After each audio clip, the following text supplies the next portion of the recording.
Well, good evening and welcome to the second edition of Girls Play 2. This is a series sponsored by the Bermuda Football Association, and we want to look at the young ladies that represent Bermuda, part of the women's national team, as well as the coach here, Coach Kita. We are also joined by Eva Frazzoni, Nia Christopher, Molly Christensen, and Cora Goodchild.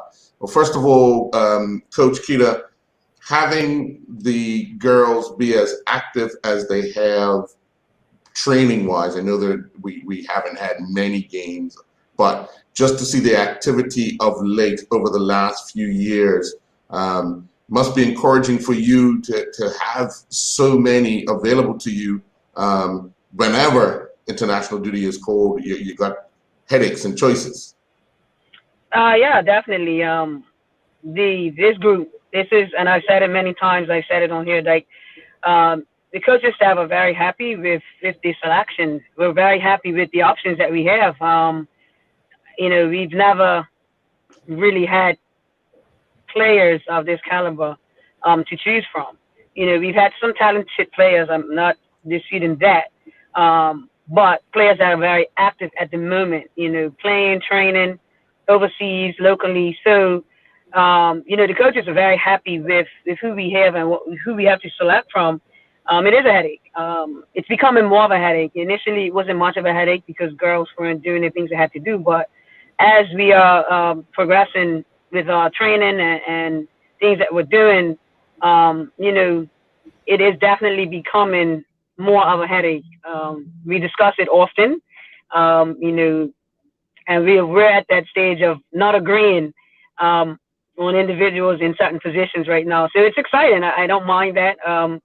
It's three coaches, so it's sometimes it's going to be 2-1. I don't know if the one's always going to lose. It depends on if I'm the one. So, it's exciting. We're getting to look at different individuals in different positions. Some they haven't played before, but the different teams and new teams. So, we're excited. We're excited. Mm-hmm. Eva, for you, you've played at a different level as well, but competition within the national program, how healthy do you think that is, that now you have people fighting for the same spots? So it's not just, I need you at a young age. You're kind of thrust into a senior team at 15, at 14, 15, 16. Of course. I mean, it's only making our team better. Because it doesn't matter how old you are, how many caps you've had, we all have to perform it each time. So when Coach Kita is saying that, it's making our training better, it's making everyone show up more, it's making everyone kind of self-reflect on what they have to do, because like Coach Kita said, no one's spot is taken. And we have all these young ones that are just as talented as us. So us older ones who, be on top of our bodies more because we're a bit, getting there. But it's a good thing. And I wouldn't want it. I wouldn't want to be on a team where I just knew, I'm going to play.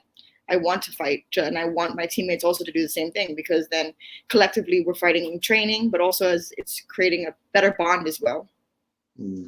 Nia, playing over in the U.S. at times, how much different do you find it as opposed to when you were home training with the sport or even playing with the sport? When I moved over here, it was like training was it was a lot more, like the loads and stuff, because before we didn't have enough numbers to keep it up. So when I moved over here, it was a lot more intense, a lot more things happening. So yeah. Is it something that you've been enjoying? Yeah, 100%. Yeah. Marley, for you, how have things been going for you as far as football?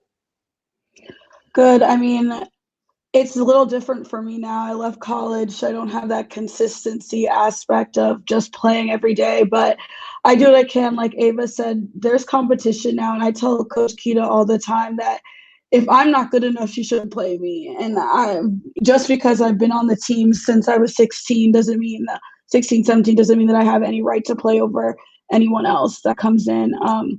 But it's pushing me to do what I have to do here so when I go back, that I'm ready and I can be the best player I can be for these girls in this team. And Koa, you got into the team and you were kind of young, like everyone else. But over the years, what has that experience done for you? I think the most important thing that I have gained from like starting or training when I was younger is like the bond and the friendship that you create. Cause like say take my when I play football for school, like yeah, I hang around those girls all the time, but you can tell that like the chemistry isn't there like in comparison to when I play with the national team. So, like I think having like literally growing up with all the girls, I think it makes us like that much better when it comes to playing because we just know each other so well. Rather like we consciously know how each other plays, how we all play, or if it's just like a subconscious thing. But I think like being around them and growing up with them, it really helped us to come together and play. Mm, yeah. Nia, how and why did you get started in playing football? It's mainly because of my daddy, and he played. Like I would always be at his games, and then I just like picked it up from there. Yeah. What have you been enjoying about your time in the game? Everything. I just love like the friendships you make, playing your sport. Yeah. Yeah. And Ava, same for you. Why football? And how did you get started? Because we always talk about the fact that I still say you're a better tennis player, but Coach Kita would have something to say about that. No, I was, no, no. I was about to say, the story started off as tennis, did football just for fun, but like Nia just said, it's the friendships, it's the camaraderie, it's fighting with your teammates, and it's also playing with Rita. Same thing with tennis, but football I just gravitated towards it, and I think it's because of the girls that have been surrounded by the national team. Honestly, it's really as simple as that. I mean, as much as I was playing tennis, I couldn't wait to go to football training in a way also just to see my friends. So that's what got me. And it's kind of indescribable to talk about, like the feeling on the field and knowing that you have your teammates around you and that winning feeling. But even when things go wrong, going back and training and picking that up. And it was a lot different doing that individually. So like I said, that's what I think got me. Like I've said before, I don't know that one time that changed me, but I don't know if I would say that I was a better tennis player. But I'll just put that out there. Marley, what got you going into football? It was definitely my dad too. Like Nia said, I started playing when I was like 5 because of him and what he did. But I think what kept me in soccer when I had to choose after playing like 4 sports or something at the same time was just the team aspect, and like playing for soccer felt so much more to me. I got a lot more out of that experience than doing karate and all those dance and all those other things. It was something about the team sport aspect of playing football that made me want to do it and keep doing it up to the level that I have today. Mm. And Koa? I definitely agree with the team aspect because like growing up I did a lot of sports as well, and before I like made football my main sport, I did track. And I feel like the reason I did that, I think I was like naturally good at it. I'm naturally, I guess, I don't know, people say that, but anyway, I don't enjoy like the individuality of it. I think I much rather prefer to play on the team, only because like I don't think that I should like team sports are better because you don't have to take all the responsibility, but I like the support and the encouragement. Like when we get to tournaments and stuff, like the way that we as a team are able to uplift each other is really encouraging and motivating, and like that's definitely the main thing that has kept me going and like keep training and playing football. So that's definitely the main thing that made me choose football. Mm. Well, Coach Kita, as you can see, you got multi-talented players in various other sports that you could utilize when needed. But the fact that there's a team element in this national program, and again, you've had them for quite some time. Understanding what their strengths and weaknesses are, how does that play into when you have them all together? What a training session will look like? Well, yeah, as you said, we've had them for quite some time now, and so um, we do have a pretty good handle on their strengths and their weaknesses, and we collaborate as coaches as much as possible to try to work on sessions that's going to actually tackle some of their weaknesses. We have some players who can't possess the ball, so we try to have sessions that work more on possession. Players that need to work on finishing, we've done a lot of finishing, crossing and finishing over the past few weeks. And, you know, what we want as coaches is we want our players to turn their weaknesses into their strengths. And so, or make their weaknesses their greatest strengths. So, we love the fact that we've spent so much time with these players. We love the fact that it's a family. These girls go play for each other now. In the past, there's been a lot of individuals, but we've never really had a team like we have now, a team of players, a family of players. So that make the job pretty easy for us because they're coachable, and especially the ones that we know are going to either put in a good fight to make the team, or ones that we kind of have an eye for making the team already. They're coachable, so it's kind of easy right now. Players want to play. They show up to training. They show up on Saturdays for extras. We're constantly building sessions. I'm in the middle of building tomorrow's session. It's nothing new. I'm just adding a few things to it, but for the most part, it's pretty good. It's really good. I look forward to Tuesdays and Thursdays. So yeah, that's where we're at with that. Nia, what would you say is your biggest strength at the national level for Bermuda? My biggest strength, like on the field or off the field, like on the field. On the field, I say like I have a good first touch and like my vision to like play like through balls or like make the proper pass. And what about you, Marty? It's a hard question.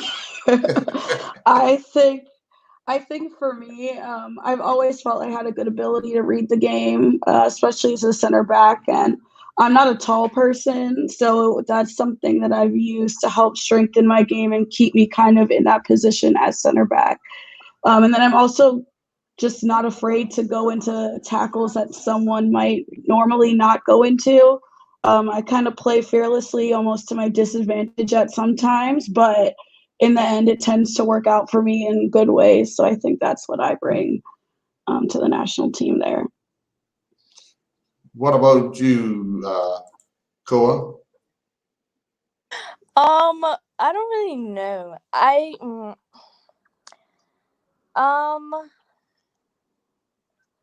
would say I'm pretty fast, I guess. So like when I would play in the number 2, I would be able to, like, if I make an overlapping run or whatever, I would be able to track back and help defend. I think I have I can clear the ball pretty well. I don't really know. I just feel like that's a hard question. I don't know. You don't analyze yourself. I do, but I feel like I would focus more on like what I can improve on, more than like. That's later on. That's later on. Yeah. What about you, Eva? Koa sweets me. I think it also, like Koa's answer right there, shows how selfless our team has become, and it's these young ones. The fact that she can sit there and be like, the things that I need to improve on. I think that's kind of a similarity that we have. So I'm sitting here trying to think of one. I think a strength of mine is that I am willing to give everything for my teammates. So in every game, I tend to be running around and doing everything that I can do. I'm also very composed on the ball, so I tend to be quite selfless, I would say, in that aspect. But yeah, it's definitely a hard question. Yeah. Nia, I'm going to ask you, what do you think you need to improve on and using what you're learning abroad that can help once you get back into the national program at international level? I feel like I could always improve on the left foot, and also like transitioning. 'Cause sometimes I feel like I don't like transition fast enough, like back to defense. Mm. And what have you been doing to work on that, improve that? Is that more a mental thing? Like if you lose the ball, head drops, or are you one of that fights to try to win the ball back? I feel like it's like more of a mental thing because sometimes like you feel like that you should have like made that shot or like made that pass, and then you just like sit there and like dwell on it. So like you gotta forget about it already happened and like get back in the fair and help your team. Mm-hmm. And for you, Ava, what do you think you need to work on? And I'm gonna ask the coach, so I hope you guys are all telling the truth.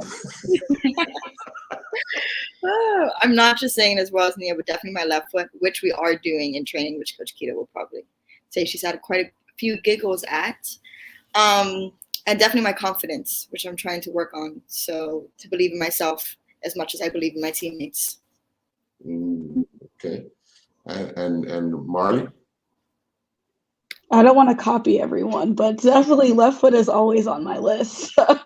But also a self-confidence thing too for me is just being confident in my technical ability. Sometimes I rush in scenarios where I don't need to, and I have the ability to keep the ball a bit longer and maybe make a better decision. So that's definitely something that I'm continuing to work on.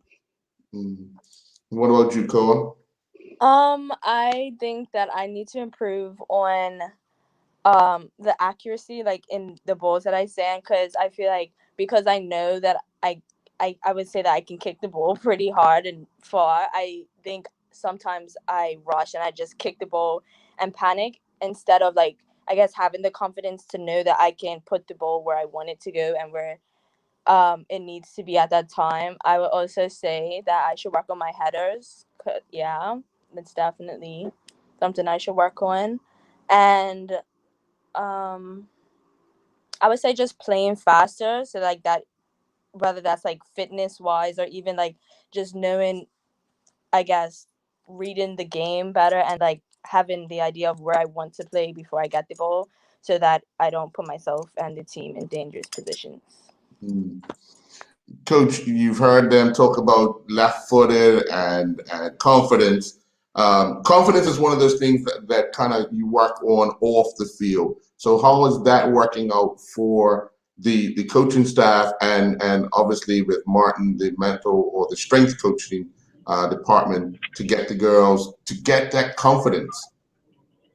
Well, confidence comes with repetition, right? So the more they do stuff, the more confident they're going to get that they can do it. So what we do is we just provide the situations based off of what it is we want them to do. So, if I listen to Cole saying her accuracy, so right now she's playing as a winger, so getting down and actually finding one of the 5 or 6 targets is what she's alluding to. The left foot, we just have to keep practicing it, right? It's just something that you have to do over and over and over and over. And again, they will get more comfortable when confident using it the more we practice it, right? So I actually agree with all of them. They kind of have it spot on. None of them is wrong. Nia in transitioning, as a number 9, it's probably one of the toughest things because you got all those people behind you. You're like, you know what, I lost the ball, but I got some people that's gonna get it. So again, it's I lost it 5 seconds afterwards. Let me work hard and see what pressure I can put on the opponent to win the ball back. So I get it, but I think they've nailed it too, to be honest. Nia, whenever you play, wherever you play, do you put added pressure on you like I have to score for my team to win, or are you more getting your teammates involved more frequently? I mean, I guess it depends on like the kind of game that's happening.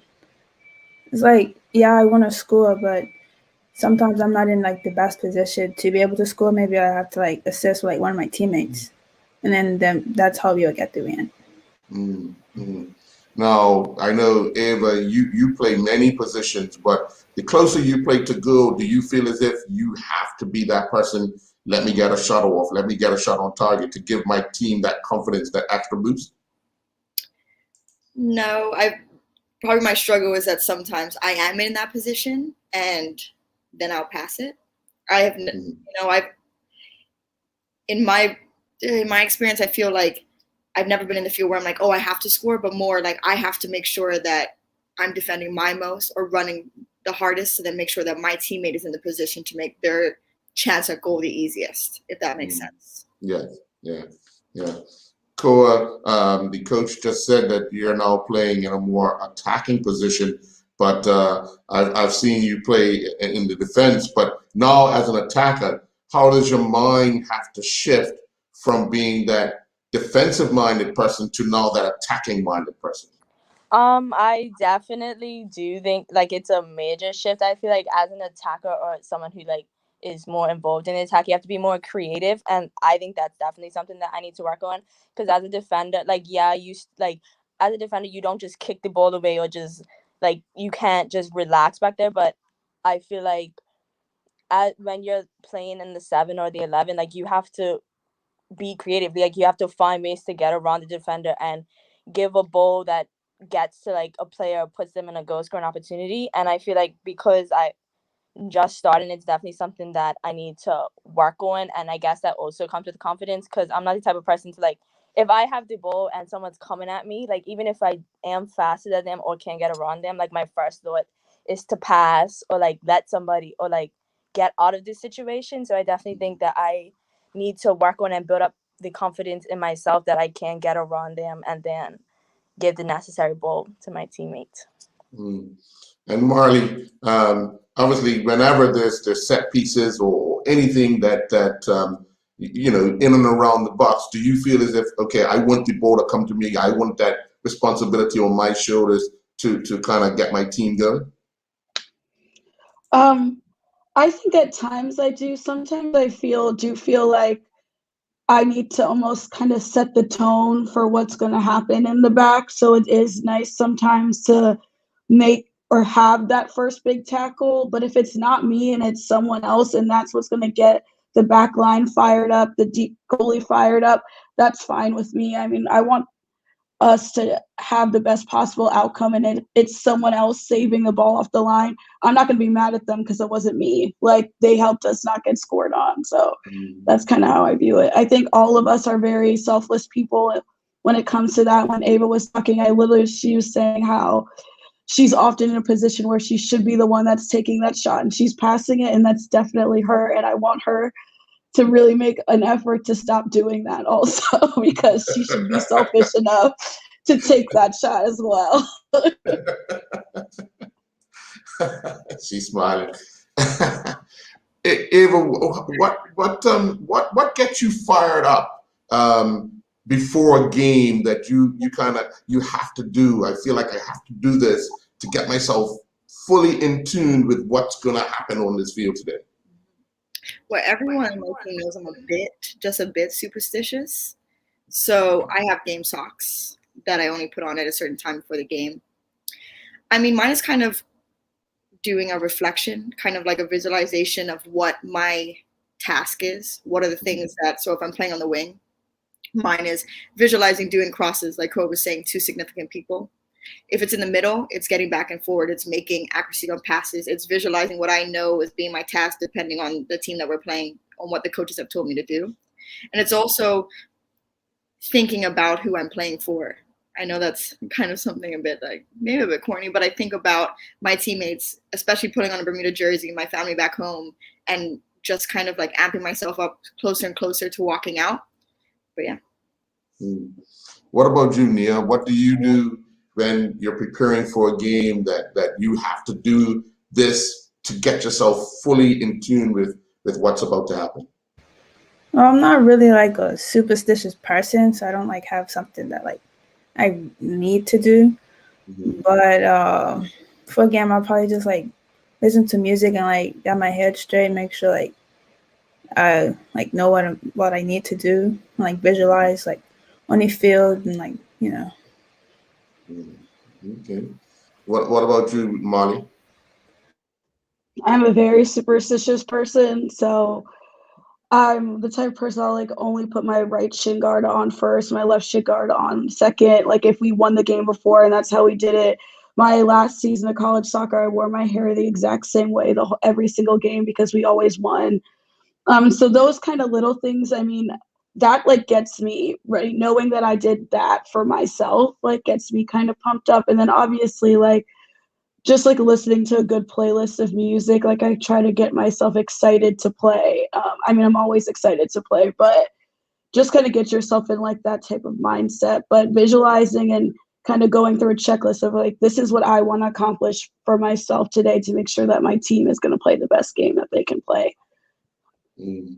And Koa, what about you? So I think my, like, I guess you would call it like a ritual starts when like we have like the meeting, I guess like either the night before or like the morning of if our game's later, and like they say who the starting 11 is, and I mean the starting 11 are, and the subs and stuff. So if I am chosen in the starting 11, like I get really nervous for some reason. I hype my, like, I don't know, like unnecessarily, I guess I get nervous. So the first thing I do is like try to, well, I would probably go to sleep, or I would just listen to like calming music so that like I don't overthink or like put myself in a position where I become like I don't want to do it. And then like once we're on, I guess, the bus or wherever, however we get to the game, I would listen to like Marley said, like a good playlist, one that gets me like energetic and hype. And then um if I do get picked for the starting 11, my favorite thing to do is like be in the room with the other 10 players, and then like we just talk and listen to music and dance, and like that type of camaraderie and bond that we create, like that just takes my mind completely off of, oh my gosh, I have to go out there and represent my country, and it changes it to more like, oh, I have the privilege and like I'm honored to play with these girls and we get to represent our country and put everything on the field. Yeah. Mm. Yeah. Well, cool. I'm going to ask you again. What type of player are you? Do you like a long speech from the coaches just prior to the game, or you just want to just after your team talk and all, and they've explained it all, nothing said in the change room, let's just go out here and play? I think it is very important to hear our coaches and like get them to motivate us and give like I guess reminders of what we've been doing in training and leading up to it. But I think the most important thing for me is being with our teammates and listening to our team. So say like a coach says something to us before the game or during the game or whatever, I definitely value that and like can take it to heart. But at the end of the day, it's only if I get selected in the starting 11. It's like me and the rest of my teammates, and like at the end of the day, we're the only ones who know what's really going on in that situation. So I definitely think that I value that time alone with my teammates so that we can just, I don't know, like just be in the moment and just like really appreciate the opportunity that we have to play together. Mm.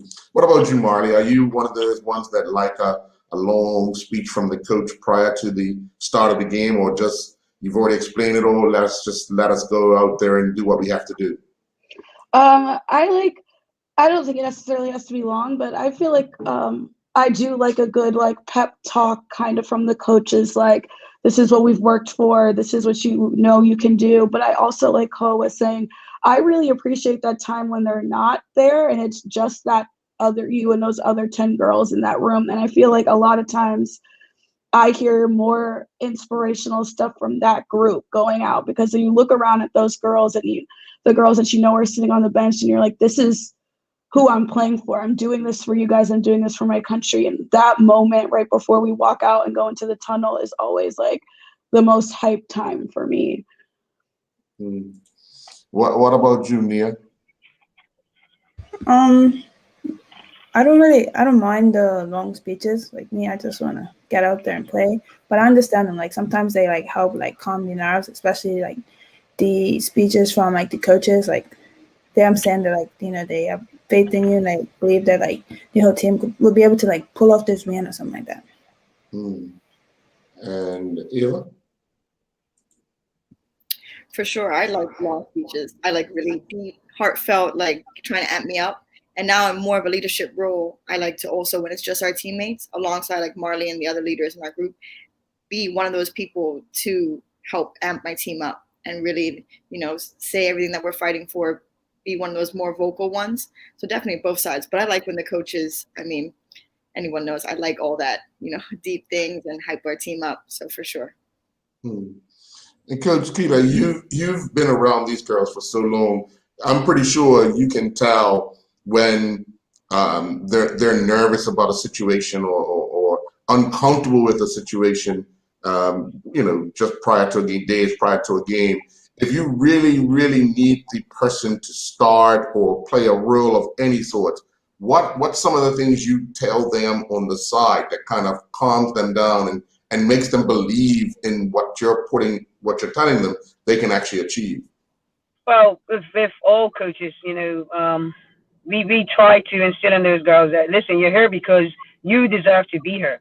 And we want them to leave everything on the field. We do our best prior to game day. I think on a game day, it's not much we can talk to them about as far as what we want them to do on the field. We give them a bit prior to leaving the hotel, but I feel once we get to the field, I think it's time for them to get in their zone.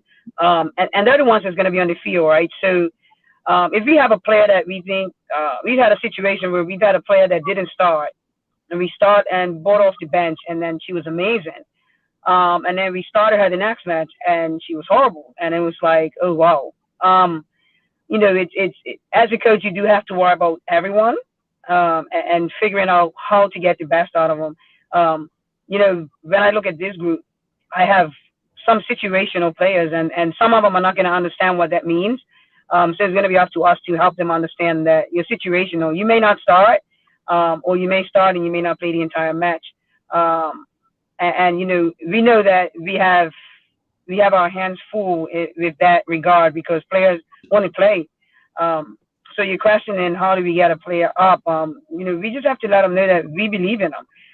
You made the plane, or you made the starting team as going to be you made the 23, which is going to be the case when we're playing at home. But these guys are full of confidence. At least that's what I think. They may not be, but what they show is that they want to do this. They want to be here. They want to be a part of this, and they're ready to go and they're ready to do what is asked of them. So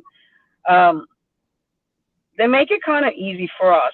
If they know we're approachable. If they have any issues with anything, anyone. I had one of our few tours, the last tour, maybe the tour before this Guyana tour. I had a player that was struggling because of one of the other players was making her feel like she wasn't good enough, and we still started her. She didn't last long, but I think we have to do a little bit better at trying to understand that. But Martin is a part of the staff, and he's a mental strength guy, so we kind of turn a lot of stuff over to him now. A lot of that stuff we don't have to do or deal with anymore. But I hope that these guys understand that we have total confidence in them whenever we are heading into tournaments. And it's just for them to go out there and do what they have to do. We're getting to a position now where these guys are going to enjoy what it is that they're doing. They're going to see the work that they're putting in on the training ground. They're going to see it on the field. So, I think that we're heading in the right direction with that regard. Now, I've heard from the girls of what they do on their way to a game. So what does Coach Keita do on the way to a game, leaving the hotel, on the bus ride to whatever stadium you're going to play, even in Bermuda? Well, not consistent with any one thing. I usually have earphones in, depending on the journey. So like in Guyana, it's a pretty far ride. So, I listen to music, or if if I sit next to the coaches or in front or behind and something we need to discuss on the way, then I'll do that. But I think we really pretty much all just get into our own little zone. We tend to play at fields as far away when we travel. So, we kind of get in our zone. Once I get to the field, I don't like to talk too much pregame. I actually want the players to talk amongst themselves. And then I got that from reading about the All Blacks, the rugby team. The coaches, especially 20 minutes prior, just leave them alone. Let them have their conversations. You've done your job. And I'm trying to do that a lot more. I don't want to give them too many things to think about. We're women. We internalize things totally different. And these girls will try. What I love about them, they're going to try to do everything that we ask about them. But, we're working on pregame and even halftime, not a lot of talking. Let's just go, let them play, understanding that we've given them the tools to get the job done. So I stay pretty much relaxed until it's actual time for them to walk onto the field, and then my nerves kick in, and then after 30 seconds, so I'm relaxed again and just enjoying. And I know for a fact I'm gonna enjoy watching this group play. Mm. Ava, male or female, what player do you think your style resembles? Ooh, I have to think for a bit. Like a professional big time player. Yeah, anyone. Or you try to play like, male or female?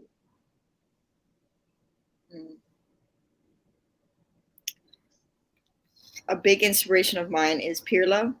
I mean, a female one is Carly Lloyd. Anyone composed, simple, or people that I inspire to be like. So definitely in the middle of those are also Modric. So that's what I'm going to go with. Okay, all right. What about you, Nia? That was a tough question. I don't know.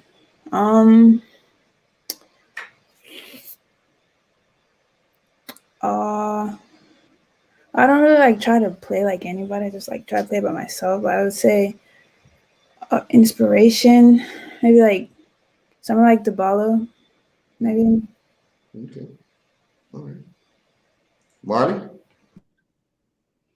It's hard, but I feel like center back wise, I really do like the way Becky Sauerbond plays for the US, and the fact that she's been so successful for so long in her position and what she does. I like how composed she is, and I like her ability to move on and off the ball and be not just defensively minded, but also have that attacking mindset. And there's also a girl from Jamaica, I can't remember her name, but she's probably the best center back I've ever seen or played against. And if I could be a little bit like her, I would love to also be her. It was deadly. She was crazy.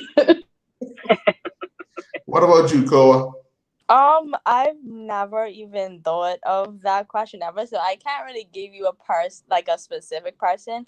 But for me, well, I can talk from like when I used to play as the number 2, because I guess that's where I'm more experienced playing. I want to become or like a player who like is able to get forward or make the overlapping run, and then I think I want to like use my ability to cross the ball more, and then my ability to like my fitness level, I guess I can use that to then track back and help in the defense. So I also want to become like a player who's more composed on the ball, because I feel like as a part of my nerves, like I just do like absolutely anything because I'm like, oh my gosh, what am I gonna do? She's coming at me. Da, da, da, da. So I think I want to become the player who's like calm and collected and knows what, like I want to know what I'm gonna do like way before I get the ball. So I feel like when I'm able to master that, I will like be much better and bring much more to the team. Mm-hmm.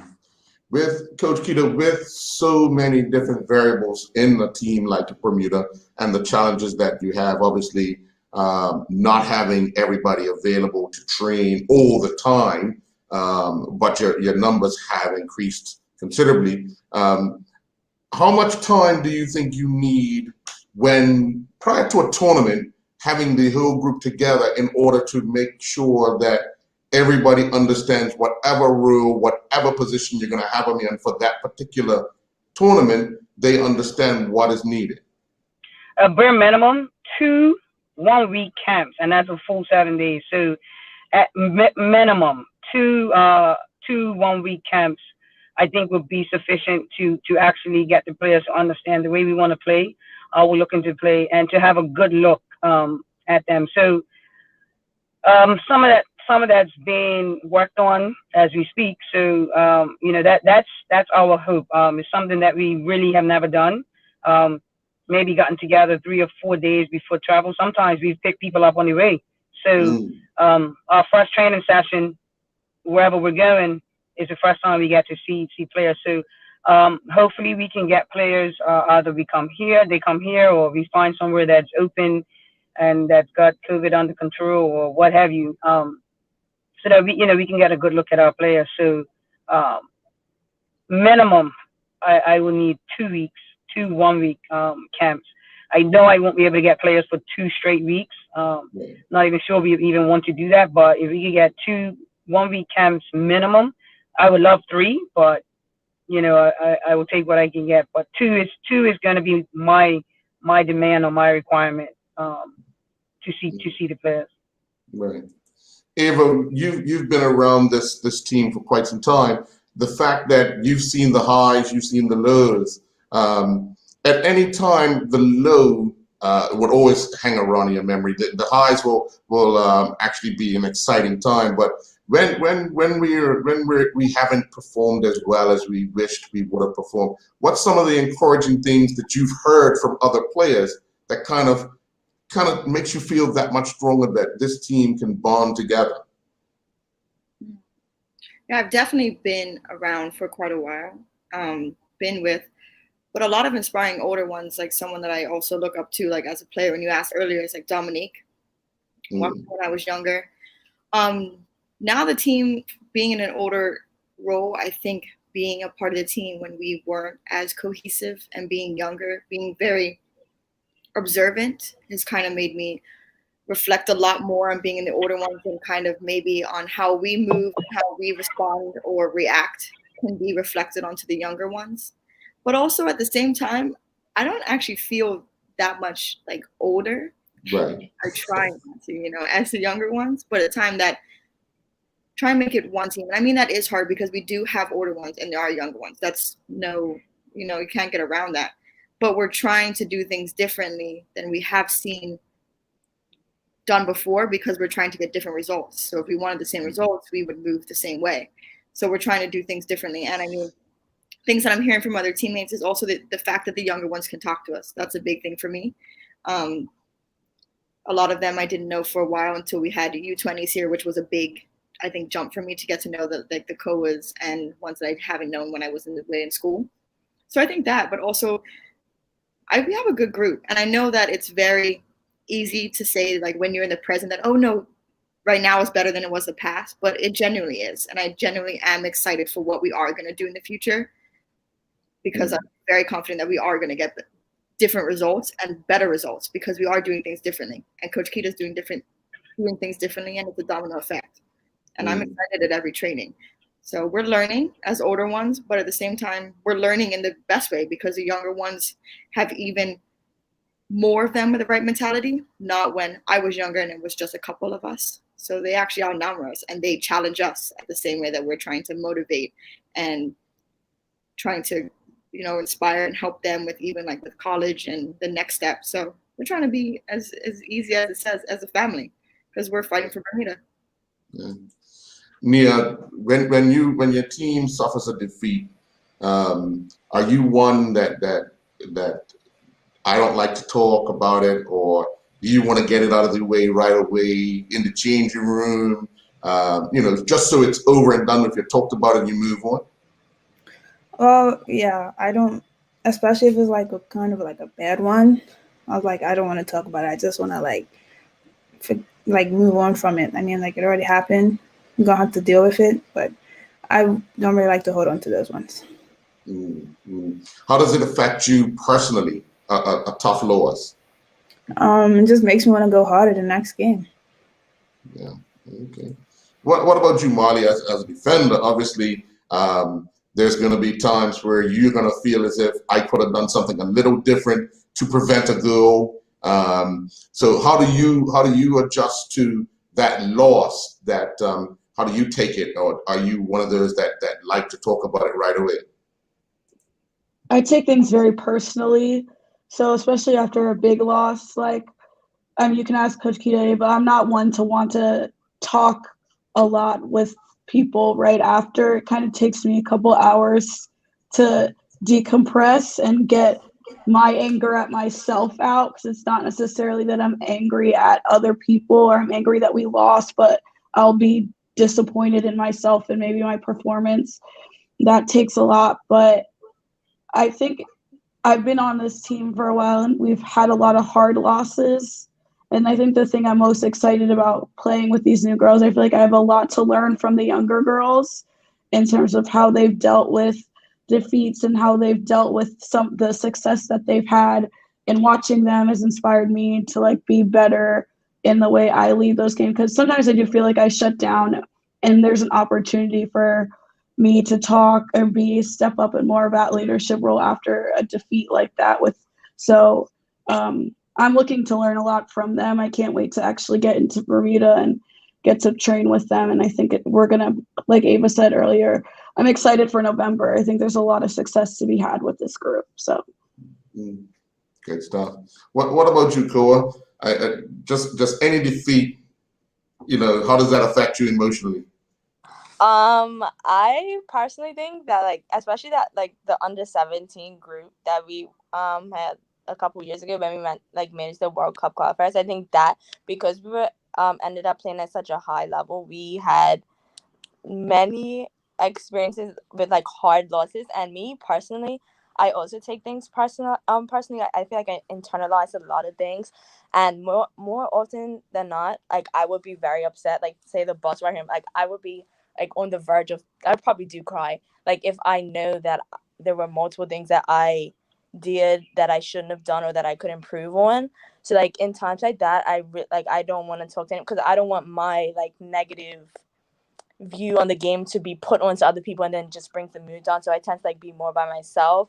But if I personally think that I like accomplished something that I said I wanted to do before the game, or if I think that I had a good game, for the most part, I tend to be less sad, but at the same time, I don't go out and just talk to everybody like, oh my gosh, how do you think the game was this and that? Because I understand that some people are like me in that situation, like they don't want to talk. But I definitely do think that whether it's right after or like a day after, if we have a meeting, I think it's important that you do sit down and analyze what you did and didn't do, because like that's definitely the only way that you can improve, by seeing like in person like what you did in a specific situation. You'd be like, next time I need to do this or that.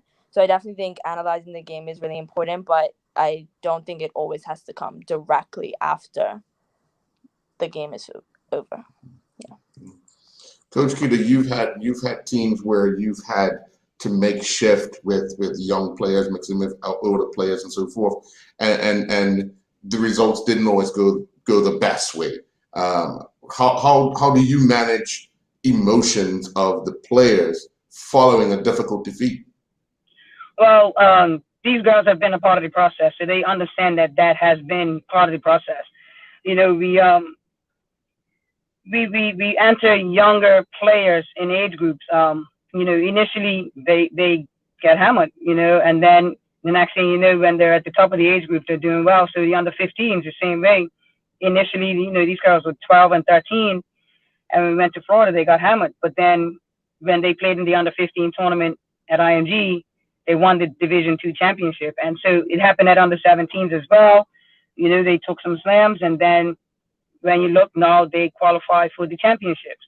At under 20s, we just took some licks again, but the next under 20, when the next under 20s come around, they'll have success. So now we're at the senior level. I don't anticipate that it will be the same road. So they understand it. They understand the process. They've lived through it, so they get it. And now I think they've had so much experience, and now with the limited experience that the senior players have had, but the senior players have a different drive. They're ready to, as Marty said, learn from these younger players. It is what it is. The 17s have had a lot of experience. So they've been on both sides of the coin. So they understand what both feels like.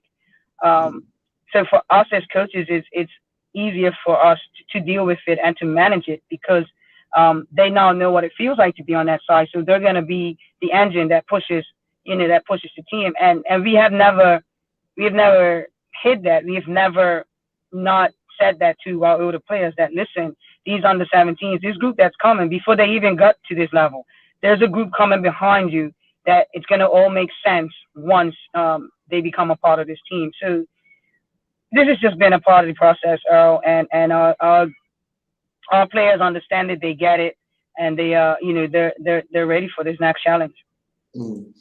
Nia, you hear Coach Kita talk about the process, and obviously being a youngster coming into a program, how much of that you have to believe that coach or the coaching staff know what they're doing and have that confidence that, okay, I can follow this and be patient, because sometimes people are not very patient, and they don't like to be part of a process. They want instant glorification.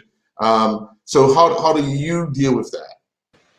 You just have to like trust the coaches and know like and because they always would know more than the player, and you just have to like be with them and just like go with the flow. What about you, Marley? Because you've been in the this setup for quite some time, so understanding what that process has looked like over a number of years, what would you say you had to do to believe in it? So I definitely say as soon as the first time I got to play with Bermuda, it was the first thing Coach Kita told me. She was like, "This is going to be a journey. It's going to be." She's like, "I'm not looking at World Cup next year. I'm looking at World Cup like 2023, 2025. That's what the future is." And I mean, to hear that at 17, I was like, oh, "Okay, like I don't even know how long I'm going to be playing soccer like that." But there were definitely times like when I was in college and I was like, "Okay, like it's been 5 years now, so like when when are we really hitting that transition?" But I'm very happy that I have stuck around and chosen to stick around because not many people would. Like you said, patience is a virtue that a lot of people don't have. And I definitely didn't have to stay and like wait to get to this point with this team, but I'm very excited I am. Mm. And Eva, for you, just showing the patience going through that process, how has that journey been for you, both mentally and physically? It's been a roller coaster, if I'm being honest. But nothing worth having comes easy. And I know that there is some reason that I'm still on this team, and if that is to inspire young people to be, and I'm excited now to be a part with the younger ones. If that's in the future to be a coach, but to be a part of it all. And I mean, yes, we've had lows. Like, there's no secret around it. We've had Mm-hmm. very lows, but we're gonna have highs. And if it was, oh, come on a team and have all the success, it wouldn't feel the same. So I've stuck around with others and trusted in Coach Vito, Coach Jenkins, Coach Vance. And now, like Coach Vito said, we have a drive. We have the younger ones that have had the success, and we're putting that together along with their drive, and it's exciting. And so Yeah, I can't wait. yeah. Cool. I personally, so like if we can take me changing positions, I don't know whose executive decision that was, but like right now, like when I first like started doing it, like I said, like I don't really have like what I'm working on is having the confidence in myself and my ability, and like trying to see what the coaches like, especially Coach Keto, what she sees in me like after training, she'll be like, "Oh, you can do it." I'm like, "Oh, I don't really think I can do it." And then I go home and I think about it. I'm like, "Oh, well, I should have done this in training or got the ball to this person." So I feel like as far as that goes, I need to have patience and faith. I mean, I really do believe that the coaches have my best interest at heart. So that's another reason why like I'm not giving up. I guess like I just want to see in myself, I guess, like what they see in me. So I just keep like going to training, keep doing what they ask, and like try my best to like follow the small steps that they give me to create the bigger goal and like contribute as much as I can to training. But I don't think I will ever like, I mean, obviously I can't speak for the future, but like right now I don't think I will ever like give up playing football, because it's like I enjoy it a lot, whether we win 10-0 or we lose 15-1. Like I genuinely enjoy like playing football and being around a team and that type of thing. So like I would be forever if it means that like we can have like we can all share like that big win that we've been talking about and waiting for. So yeah. Mm. Coach Keita, when you look at the successes that the young ladies have had, I stand and watch a lot of times the celebration, and then I would see you and Vance and Aaron off to the side, just talking, and I know you guys are plotting what next. What are some of those conversations like? Because even when the success where they had the motorcade for the young ladies after winning the Division Two. I saw you guys on the side, like planning and plotting for what's next. So, what were some of those conversations like? Well, it's exactly as you said, right? hey, you see this the success these girls are having. We can't wait for what's next. So it's more so like we pull out a lot of the good stuff, and then we discuss what we need to work on or what needs to be worked on, and what it is that we want, and what we see for the future. So, a lot of those conversations have been about where we are now. Yeah, a lot of those conversations have been about, well, we can't wait to because and the Emilys and the Dennis are now with the Marlies and the Avas and the Aliyahs. So, that's a lot of the conversation. And it's like enjoy this moment, like because there's more to come. So that's usually what we discuss. Or if there's any changes we would have made or anything like that. But yeah, we definitely bask in the moment, and we just continue to look forward to what's next. Now I'm going to leave everybody up on the screen because I want to see the reactions. Nia, give me your best impression of Coach Keita. I can't do that. I can't do that. You're gonna still play. Trust me, you're gonna still play. Don't. It's all right. You could the next person. Hey, Nia, it doesn't have any bearing on your selection. I'll take whatever. It's fine. You don't worry about it. It's okay. It's just not in me. It's not in. Okay. All right. Koa, give me your best impression of Coach Keita. I was hoping that she was not.